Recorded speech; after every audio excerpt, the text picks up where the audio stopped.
পাকিস্তানে অনুষ্ঠিত হতে যাওয়া যুক্তরাষ্ট্র ইরান শান্তি আলোচনার দিকে তাকিয়ে এখন পুরো বিশ্ব। শনিবারের এই আলোচনায় নির্ধারিত হতে পারে মধ্যপ্রাচ্য সহ গোটা বিশ্বের ভবিষ্যৎ।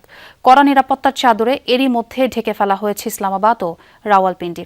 শনিবারের এই আলোচনায় অংশ নেবেন মার্কিন ভাইস প্রেসিডেন্ট জেডি ভ্যান্স, বিশেষ দূত স্টিভ উইটকফ, ইরানের পররাষ্ট্রমন্ত্রী আব্বাস আরাকচি, পাকিস্তানের প্রধানমন্ত্রী শেহবাজ শরীফ সহ ৩ দেশের শীর্ষ নেতৃত্ব। বাংলাদেশের প্রথম 5D AI ইনভার্টার যুক্ত সর্বোচ্চ বিদ্যুৎ সাশ্রয়ী যমুনা এয়ার কন্ডিশনার। যুক্তরাষ্ট্র ও ইরানের মধ্যে সম্ভাব্য শান্তি আলোচনা ঘিরে পাকিস্তানের রাজধানী ইসলামাবাদ এবং ঐতিহাসিক শহর রাওয়ালপিন্ডি যেন পরিণত হয়েছে নিরাপত্তা দুর্গে। ইতিহাসের অন্যতম গুরুত্বপূর্ণ শান্তি আলোচনা আয়োজনের জন্য প্রস্তুত দেশটি। প্রধানমন্ত্রী শেহবাজ শরীফের আমন্ত্রণে আলোচনার টেবিলে বসতে যাচ্ছে যুক্তরাষ্ট্র ইরান। হোয়াইট হাউস জানিয়েছে, স্থানীয় সময় শনিবার সকালেই শুরু হবে প্রথম দফার বৈঠক। আলোচনা চলতে পারে সর্বোচ্চ 15 দিন পর্যন্ত।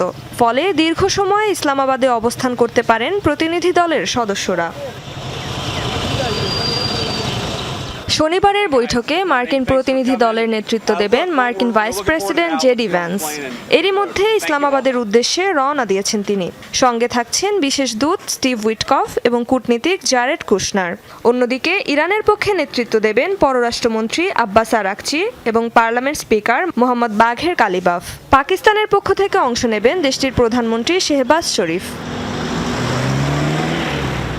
উচ্চ পর্যায়ের এই বৈঠক ঘিরে ইসলামাবাদ ও রাওয়ালপিন্ডিতে ঘোষণা করা হয়েছে সরকারি ছুটি।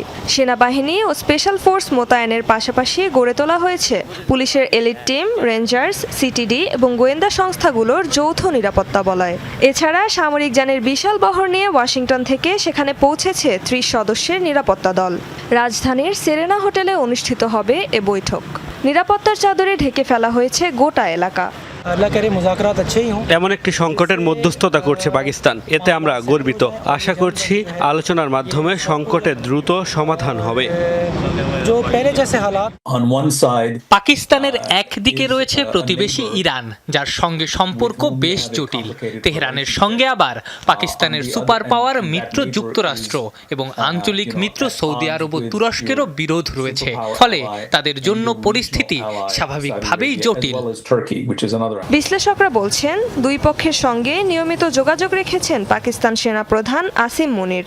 একদিকে যুক্তরাষ্ট্রের সঙ্গে নন ন্যাটো অ্যালাই সম্পর্ক, অন্যদিকে ইরানের সঙ্গে দীর্ঘ 900 কিলোমিটার সীমান্ত, যা দুপক্ষের কাছে গ্রহণযোগ্য করে তুলেছে পাকিস্তানকে।